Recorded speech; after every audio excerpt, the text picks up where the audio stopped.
5th Hour Radio Show. Coolio, let's break the ice like this, man. Looking back, before you ever hit it big, what was it about being an entertainer and using rap music as that outlet that really got your blood pumping? You know, at what point in your life did you know that this is what you wanted to do? Actually, when I first started rapping, I was rapping. Instead of making money rapping. You know, it wasn't what I was thinking about. It wasn't my focus, man. I rap because I love it. I love to rap, you know what I'm saying? Other people around me or that I knew getting record deals, and, you know, half of them wasn't as, they weren't as skilled as I was. I was like, well, if they can get a record deal, I can too. That's when I considered getting a record deal. And then I just, you know, it was just something that I wanted to do. It made me feel good. I liked how it made me feel. It was therapy. You know, I like the places that it took me in my mind, and, you know, and even outside of my mind. I mean, in my life. I mean, you know, it was something cool to do. Yeah, I mean, do you have that moment in your life that you look back on that you recognize as being, you know, the moment? You know, the moment that set you on the path to becoming a successful artist?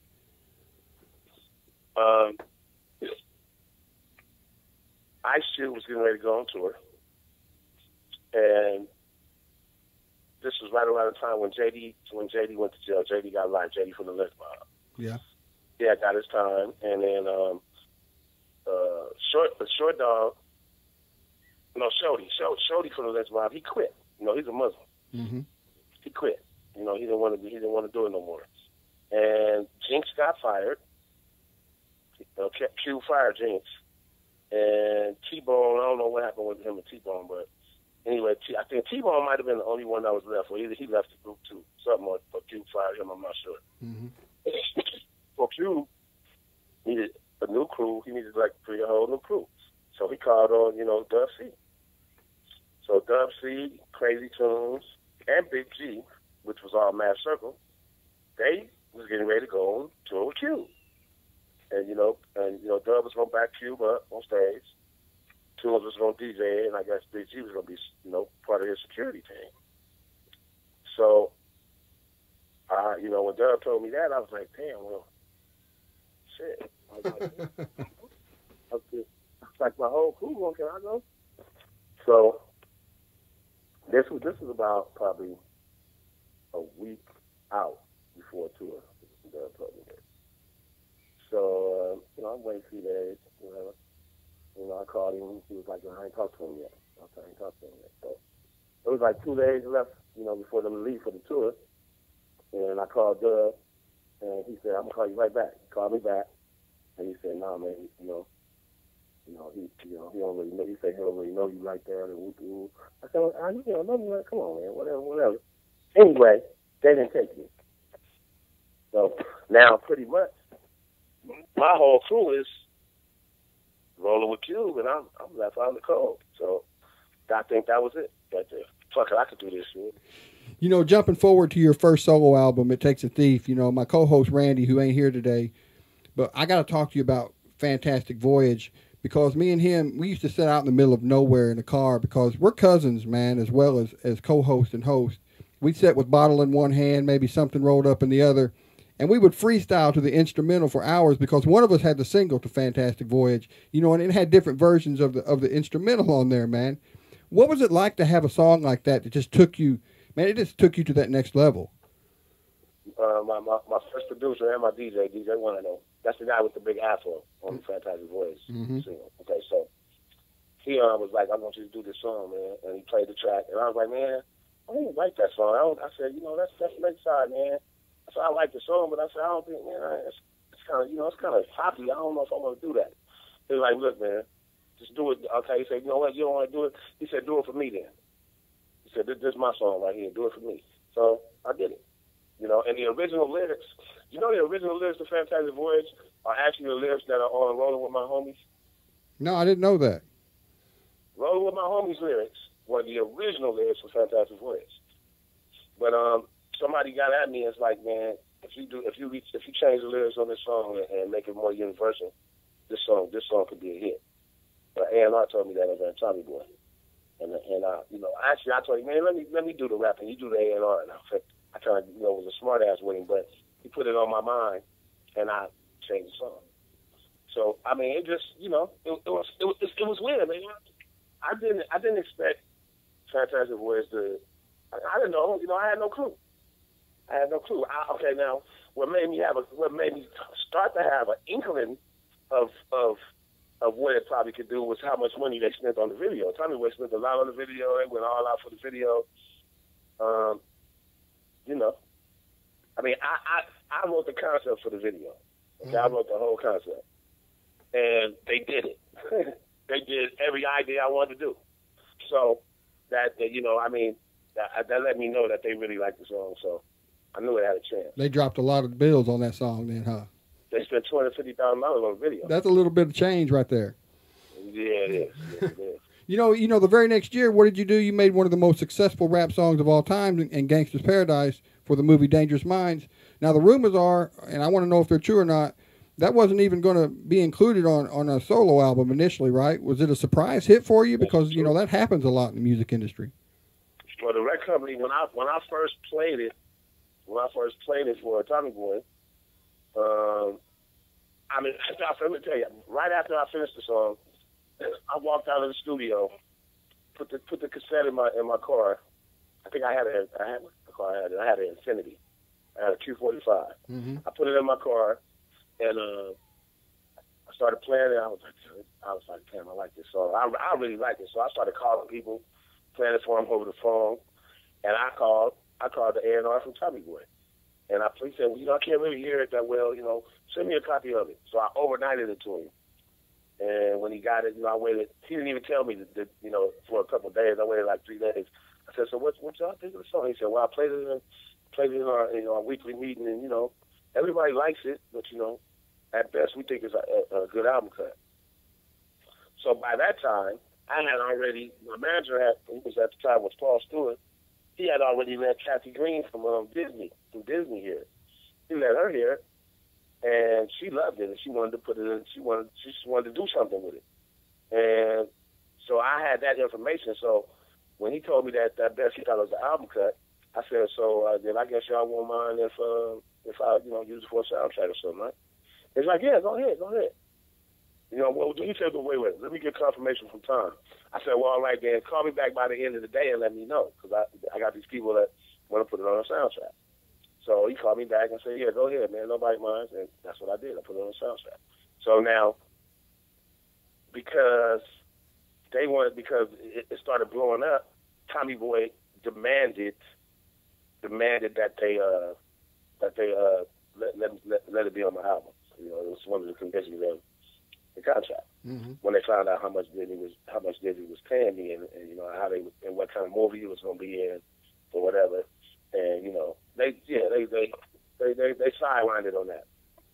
You know, so with all your music success, that, you know, that kind of catapulted you also into acting. You know, you've been in a ton of movies. What was it like for you the first time you was offered a part in a film? I mean, were you hesitant because you had never done that before, or was you all in and it really wasn't no thing to you?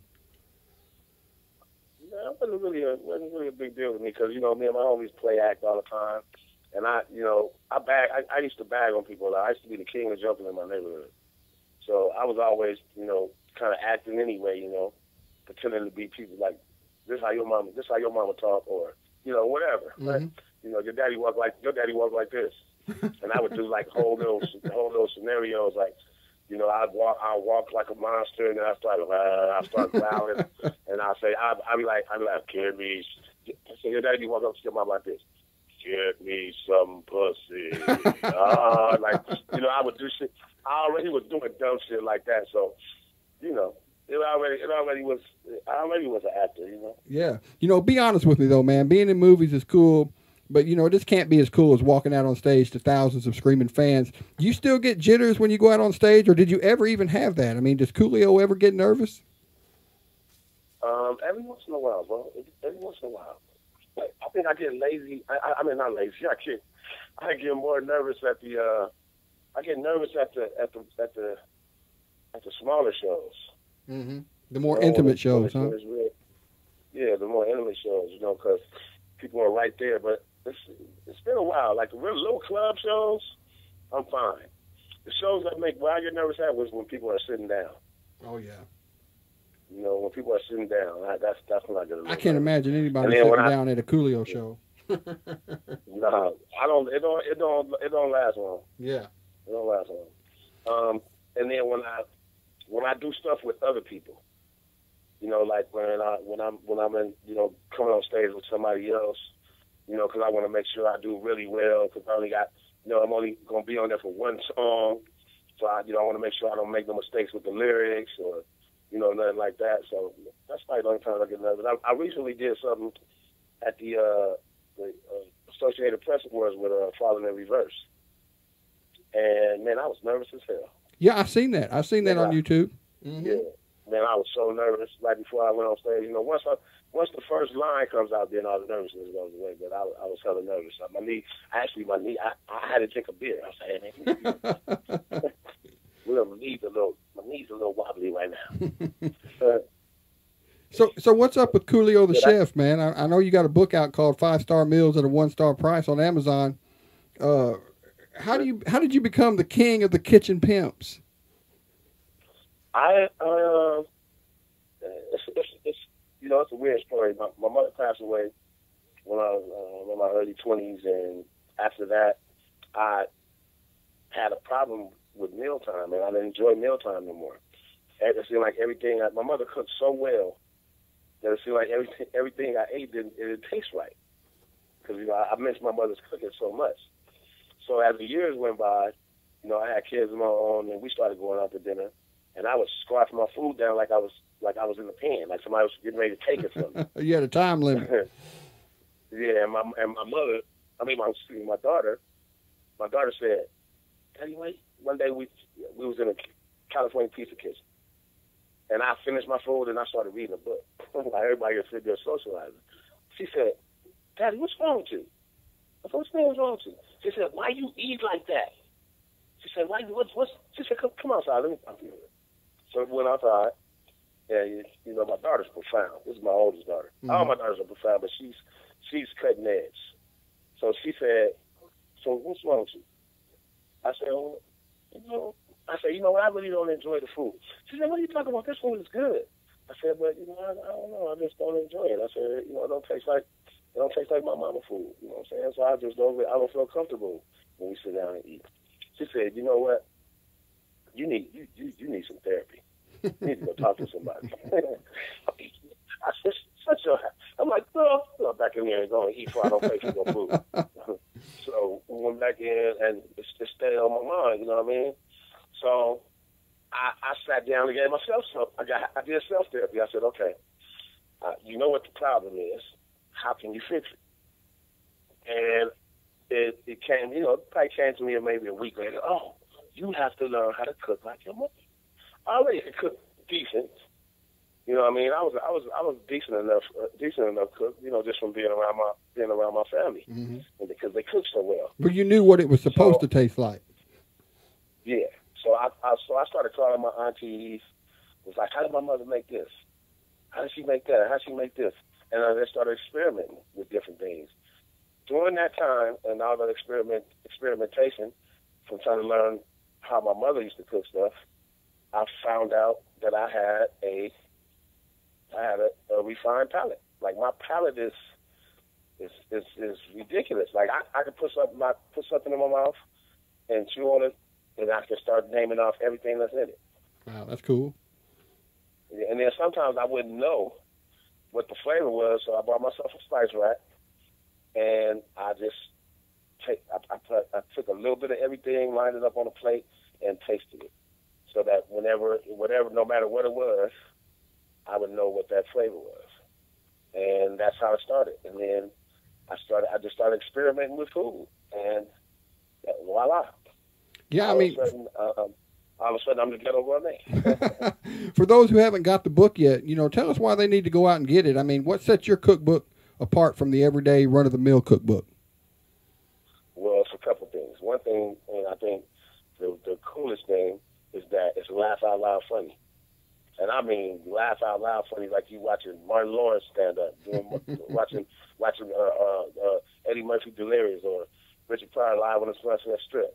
You know what I'm saying? Yeah. It's funny as hell. It's really funny. And secondly, it's easy. It's very easy. There's certain things that you do that, you know, most people won't tell you that can make anything that you do taste pretty good. You know, I make it simple and I make it fun. And, you know, I got some hilarious names for things. I name my recipes crazy, and it's a good time. And, you know, you having so much fun while you're doing this, you don't even realize you're working and you're cooking. You know what I mean? So it's a cookbook you enjoy to read. You enjoy to read, and everything comes out. If you follow the recipe, it comes out right. You know, it's not those kind of things where it's not one of those kind of recipe, you know, cookbooks or recipe books that you know, you make it and you say, wow, mine, you know, like let's say Sarah and Jane. Okay, Sarah goes over to Jane's house. She has this amazing meal. She asks Jane, wow, how did you make that? Jane gives her the recipe. She makes it, but it doesn't taste like Sarah's. You feel me? Mm-hmm. So there you go. If you whatever recipe of mine that you use when you cook it, if you follow the recipe, it's gonna come out the way it's supposed to come out, and it's gonna taste good. I hear you, man. So what's coming up for you in the near future, or something, you know, maybe something we haven't discussed that you'd like to mention before we start to wrap this up? Okay, well, I'm gonna put out another single probably here in the next month and a half, 2 months, with a video, and after that, I'll probably put out a single every 90 days. Mm-hmm. That's one thing. The other thing is I'm revamping my website to make it a lot more interactive. There's going to be all kind of stuff to do on my website. I'm working on my second cookbook, and it should be done by the end of the year. And I'm working on more episodes of Cooking with Coolio, more webisodes, as well as I'm in talks to procure a television deal for my cooking show also. Oh yeah, that sounds awesome, man. That sounds awesome. I want to see that. And the webisodes for Cooking with Coolio should be out. I want to say end of September, beginning of October. I just want to give myself time for editing, but I'm going to shoot those. I'd say in the next 2 weeks. I'm gonna start shooting. I'm gonna shoot 3 a day. And so I'm gonna probably do 12 to 15 episodes for this next season, and also start checking my website, checking my Facebook and my Twitter and my Vine and all that. I'm doing Coolio's Comedy Cafe. So you got all kinds of things coming up. Yeah. I'm gonna start doing all these. I'm doing all these characters, the stuff I've been talking about doing, but I haven't because being lazy or not having time. Well, I'm making time, and I'm just jumping right into it. I guess somebody can just type in Coolio and all that stuff will come up, right? All the information as far as your Facebook and everything can be found on your website. My Twitter is at Coolio. My Instagram is at Coolio. My Facebook is Coolio/Facebook. My official website is CoolioWorld.com. For the people that know me personally, if you know my real name, request me on my real name on my Facebook, and you get even more content. I request you on my real name for my Facebook, and if I know you or if I remember you, remember meeting you from somewhere or something, then I'll accept you as a friend, and you can see stuff that only my personal friends see. All right. And yeah, you also can find out a lot of the Coolio's Comedy Cafe on JarezMusic.com. That's JarezMusic.com, and that's my business partner. And so I put everything up on his site as well. And then start paying attention, because I start seeing a few things here and there, talking about the new cooking show, the new Cooking with Coolio series, and just pay attention, and you can find me easy. Well, Coolio, man, I want to thank you for taking time out this evening to join us on the 25th Hour Radio Show. I mean, I wish you the best of luck in the future and all the things you do. It's been a real honor talking to you tonight. No problem, sir. Take it easy, man. All right. Hey, I'm the Ghetto Gourmet. Hey, watch out for me. Shadows, man.